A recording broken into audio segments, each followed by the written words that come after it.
सुनीति शाम के समय पर मरने के लिए चल दी। जब मरने के लिए शाम के समय पर चली,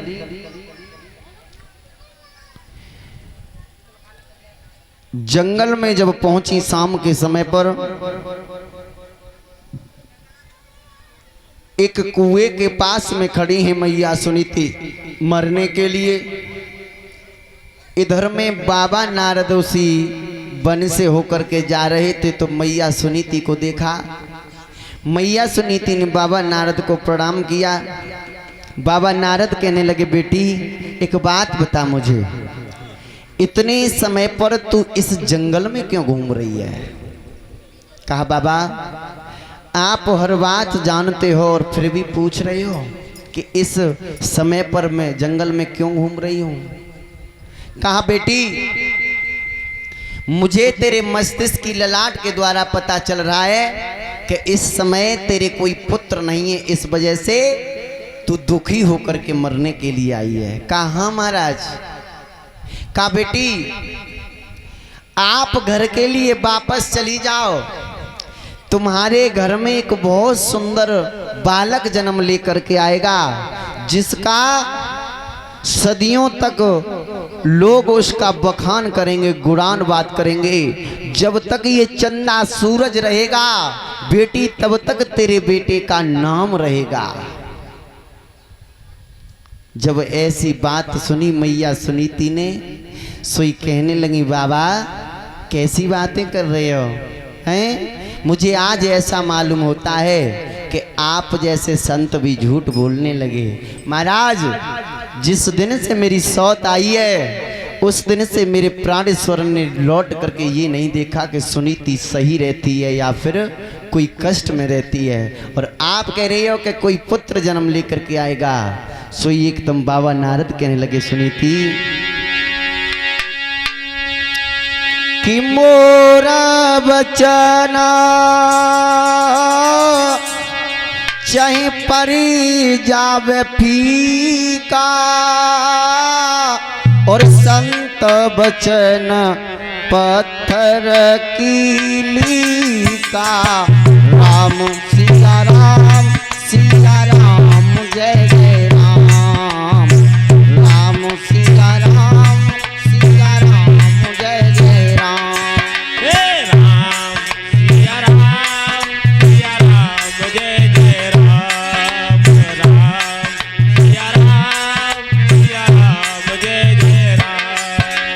और बेटी जब तू ये बात कह रही है कि मेरे पति महाराज के मुझे दर्शन नहीं हुए तो सुने,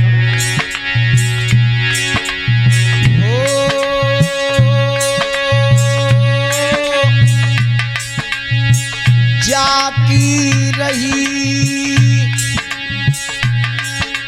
पावना जैसी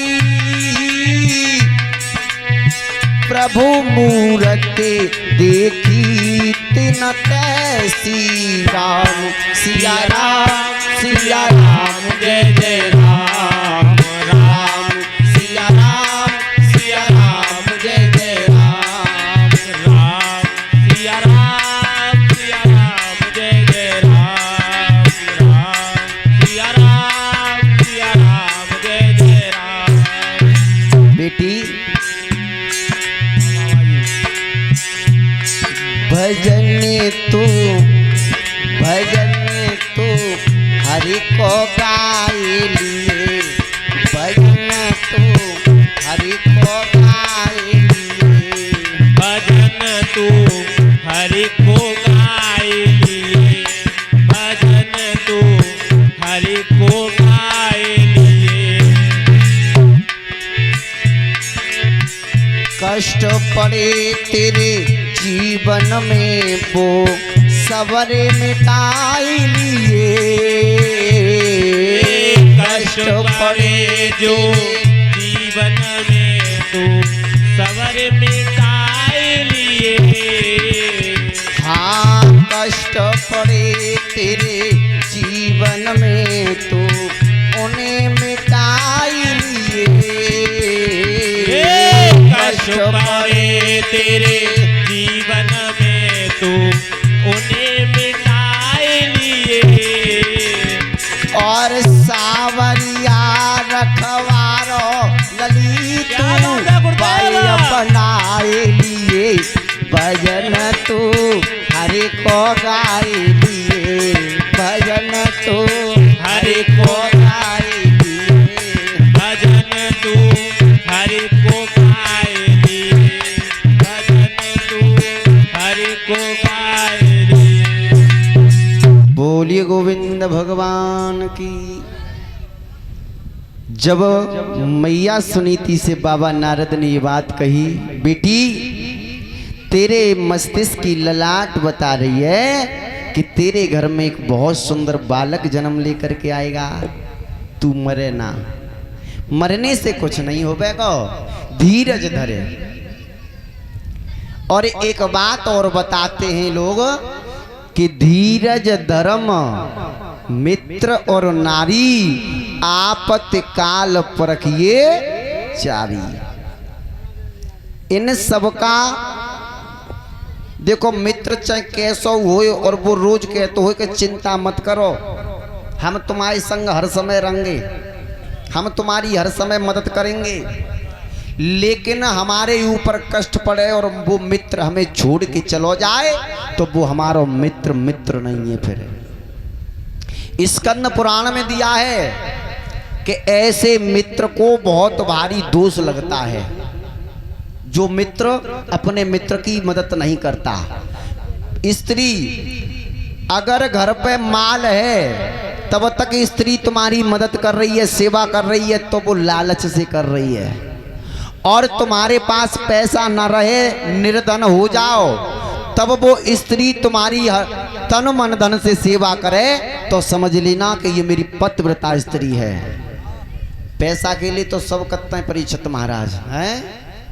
हाँ, अगर जब तक लाए के देते रहो तब तक तो खूब मलूक हो, और देवो बंद है गए तो बहुत बुरे।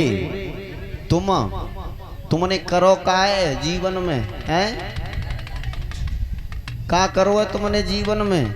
तुम्हारे संग शादी करके मेरी बर्बादी है गई। महाराज अगर स्त्री ने वो ऐसा शब्द बोल दिया तो समझ लेना कि वो लक्ष्मी नहीं है, कुलक्षणी है। अपने पति का अपमान कर दिया, अवज्ञा कर दी और ये शब्द बोल दिया कि तुम्हारे साथ शादी करके मेरी बर्बादी हो गई, वो तुम्हारे घर को स्वर्ग कभी नहीं बना सकती। और अगर ऐसी स्त्री जैसे हमारे ऊपर कष्ट है, गरीबी है, हमारी मदद करती रहे, कहे महाराज जीवन में हम तुमने कसम खाई थी जब शादी हुई थी तब कि कष्ट पड़े दुख सुख में दोनों एक दूसरे का साथ देंगे। महाराज आज आपके ऊपर कष्ट है, मैं आपकी हर समय सेवा करूंगी, तो वो लक्ष्मी होती है। पुत्र का जब हमारे ऊपर बुढ़ापा आ जाता है तब पहचान होती है कि ये पुत्र हमारा कैसा है। सुखदेव जी महाराज समझा रहे हैं राजन परीक्षित, मैया सुनीति से कह दिया, सुनीति आप जाओ, तुम्हारे घर में संतान जन्म लेकर के आएगी। मैया सुनीति को भरोसा हो गया और भरोसा होने के बाद में मैया सुनीति महलों में नहीं गई। कहा महाराज जब ये बात कह रहे हो तो गोविंद कृपा मेरी इसी जंगल में करेंगे। आगे बड़ी मैया ने एक कुटिया बनाई और उस कुटिया पर रहने लगी। एक बार क्या हुआ, महाराज उत्तानपाद ने घोड़ा सजाया, शिकार खेलने के लिए गए। सुबह से शाम हो गई, शिकार नहीं मिली। इधर में जब लेट हो गए तो सुरुचि ने देखा कि महाराज कहीं रुक गए, आ नहीं रहे, तो सुरुचि ने फाटक बंद करा लिए राज्य के। कहा महाराज है नहीं, दुश्मन ने हमला कर दिया तो हम लोग जीत नहीं पाएंगे, इसलिए फाटक बंद कर दो। और अंदर से स्वयं पहरे पर खड़ी हो गई, पहरेदारी करने लगी। इधर महाराज उत्तानपाद आए और राज्य के फाटक बंद देखे, सो एकदम मन में विचार आया, आज जैसा मौका मुझे दोबारा नहीं मिलेगा। आज मुझे अपनी बड़ी रानी के पास चलना चाहिए उसे जाकर के पूछना चाहिए कि वो रहती कैसी है, दुखी रहती है या सुखी रहती है। तो महाराज उत्तानपाद ने घोड़ा लौटा दिया और घोड़ा लौटाने के बाद में सुनीति के पास में आ गई और सुनीति के पास में आने के बाद में किवाड़े खटखटाए। सुनीति, ए सुनीति। मैया सुनीति ने जैसे ही आवाज सुनी, मुझे ऐसा लगता है मेरे प्राणेश्वर मेरे दरवाजे पर खड़े हैं। एकदम किवाड़े खोलने के लिए गई, फिर रुक गई। मुझे ऐसा लगता है मेरी सौत ने महाराज को मुझे मरवाने के लिए भेजा है। लंबी सांस ली, बहन मैं तो तेरा राज छोड़े आई, तेरा घर छोड़े आई, यहाँ तक भी तूने मेरे पति महाराज को मरवाने के लिए भेज दिया। फिर एकदम सोचा मेरे महाराज हैं, इनके हाथों से मैं मर जाऊंगी तो तर जाऊंगी। इधर महाराज उत्तानपाद आवाज लगा रहे हैं, सुनी थी।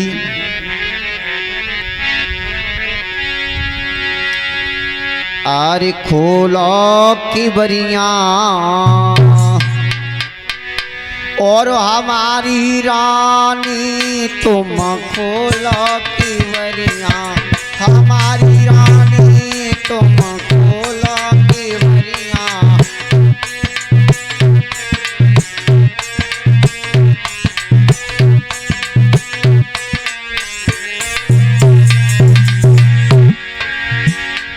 तुम खोलो की बरिया,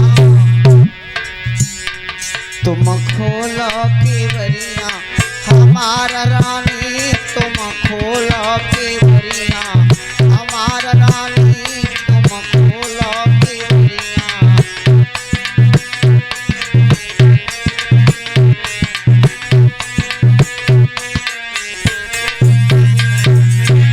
और कह रहे हैं, देखो द्वार पे कौन खड़ो है, देखो। महाराज उत्तानपाद सोच रहे हैं मेरी रानी को पता चलेगा बड़ा खुश होगी, बहुत खुश होगी। अरे देखो द्वार पे कौन खड़ो है, देखो द्वार पे कौन खड़ो है, तेरी सेवा में बलिहारी, खोलो खोलो की बरिया, हमारा रानी खोलो खोलो की बरिया, हमारा रानी रे खोलो खोलो की बरिया, हमारी रानी रे खोलो खोलो की बरिया। महाराज उत्तानपाद ने जैसे ही गेट खटखटाया और गेट खटखटाने के बाद में सुनीति मैया ने जैसे देखा तो सुनीति मैया ने किवाड़े खोल दिए। किवाड़े खोलने के बाद में महाराज उत्तानपाद अंदर आए। मैया सुनीति की तरफ देखा महाराज उत्तानपाद ने, आंखों में आंसू आ गए।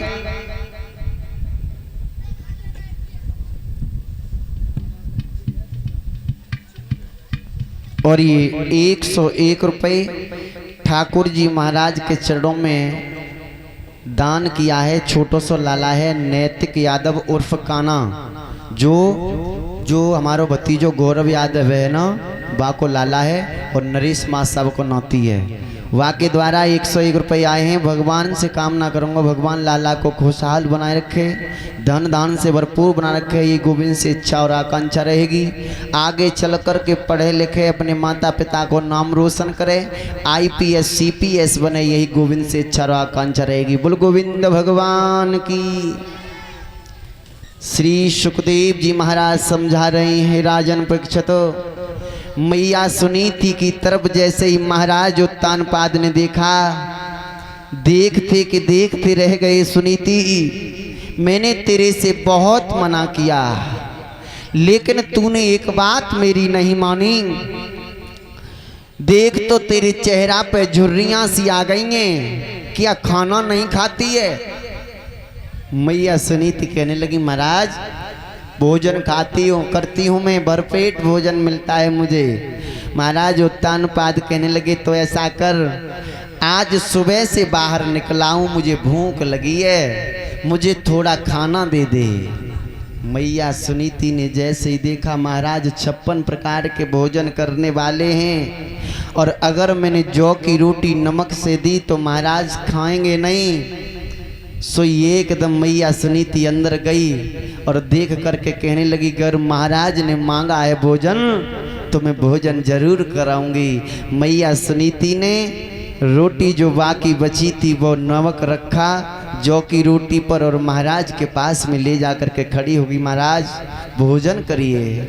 एक हाथ में जल है, एक हाथ में थाली है। महाराज उत्तानपाद ने जैसे ही देखा, सुनीति ये भोजन करती है तो नमक के साथ में जौ की रोटी खाती है। महाराज उत्तानपाद देख करके रोने लगे, कहने लगे, सुनीति कहाँ तू अच्छे अच्छे पकवान बना करके खाती थी, आज जौ की रोटी से खुश है। मैया सुनीति कहने लगी, महाराज मेरे घर में एक फूल आ जाए, जितना कष्ट मेरे ऊपर पड़े वो कष्ट सब झेल लूंगी, लेकिन एक फूल खिल जाए मेरे घर में। उसी समय मैया सुनीति ने जैसे ही जौ की रोटी दी, महाराज उत्तानपाद ने नमक के साथ में वो जौ की रोटी खाई और आधी रात मैया सुनीति के साथ में बिताई और बाकी आधी रात बची वो सुरसी के साथ में बिताई। विद्वान बताते हैं उसी रात दोनों रानियां गर्भवती हो गईं। समय व्यतीत होता गया, 9-10 मास जब पूरे हुए तो जो बड़ी रानी थी ना सुनीति, बाके गर्भ से एक बालक जन्म लेकर के आया जिसका नाम ध्रुव रखा, ध्रुव। और जो छोटी रानी थी ना सुरची, उसके गर्भ के द्वारा एक बालक जन्म लेकर के आया तो उसका नाम उत्तम रखा, उत्तम। देखो जो सुरची थी उसके बच्चे को खिलाने के लिए अनेक दास और दासियां लगे हैं। और जो सुनीति मैया थी ना, बाके लाला मैया ने पत्ता इकट्ठे करे, पत्ता को गद्दा बनाओ लाला, तेरी मैया गरीब ही नहीं है, तेरी मैया के पास कोई कपड़ा ना है तेरे नीचे लगावे के लिए। लाला जब गद्दा पे लिटा रही हूं, बड़ो है जाए तो अपनी मैया के कष्टों का हरण कर लेना। मैया सुनीति ने उस पत्तों के गद्दे पर वह लाला को लिटाया और फपक फपक करके रोने लगी, लाला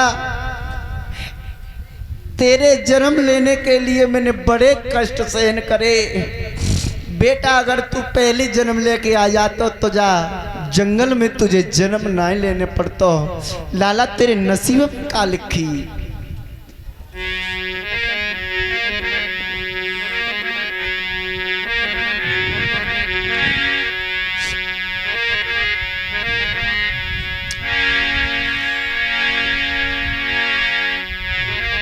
लेकिन एक कवि कल्पना करता है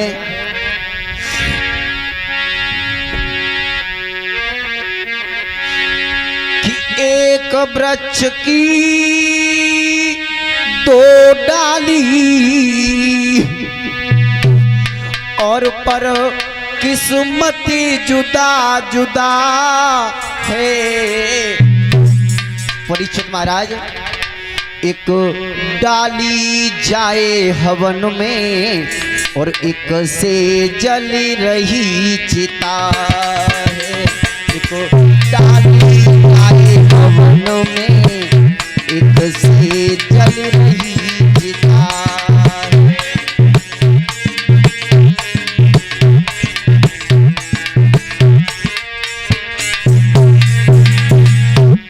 एक वृक्ष की 2 डाली पर किस्मत जुदा जुदा है। वृक्ष एक है, डाली अलग अलग हैं और किस्मत भी अलग अलग लिख दी भगवान ने। एक डाली तो सुबह यज्ञ होता है उसके लिए आई और एक डाली से मुर्दा जलाया गया।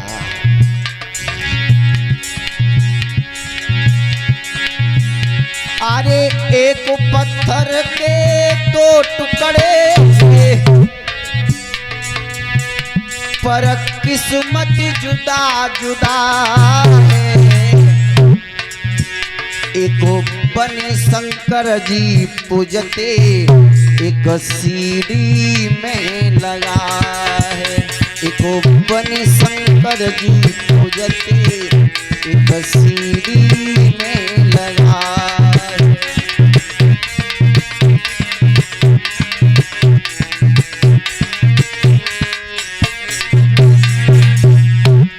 एक पत्थर के दो टुकड़े, पत्थर एक है, टुकड़े अलग अलग किए, नसीब अलग अलग हो गया।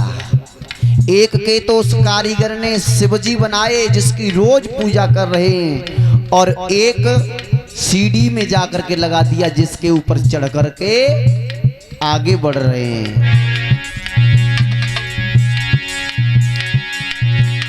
अरे एक पिता के दो बेटे, पर किस्मत जुदा जुदा है।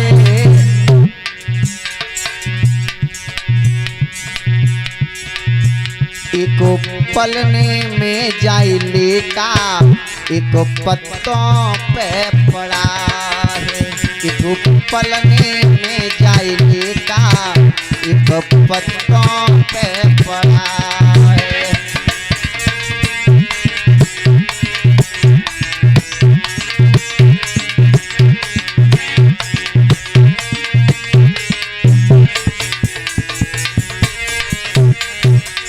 और बताया एक पिता के दो बेटे, किस्मत अलग अलग है। आहा, एक पालने में झूल रहा है जिसे अनेक दास दासियां लगे हैं झुलाने में, और एक पत्तों पे पड़ाए है। लेकिन महाराज जिसने कष्ट सहन किया है बचपन से, नाम उसी ने किया है, और जिसको सुख मिला है ना, वो जीवन में नाम नहीं कर पाया। बताया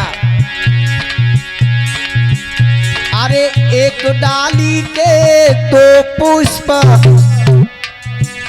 पर किस्मत जुदा जुदा है।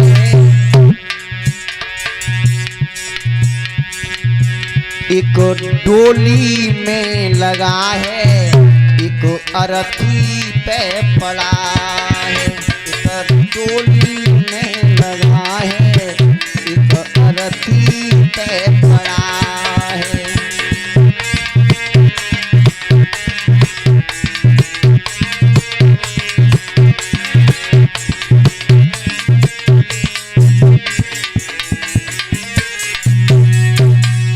बोलिए गोविंद भगवान की। दुर्ब को अपने कलेजे से लगा लेती है मैया सुनीति। बै माता ने जब देखा, बै माता एक बुढ़िया को रूप बना करके आ गई और कहने लगी, बेटी चिंता मत करे, जाको कोई ना हो तो बाकी मैं हूँ। हैं लाला के लिए मैं आई हूँ, देख रेख करवे के लिए।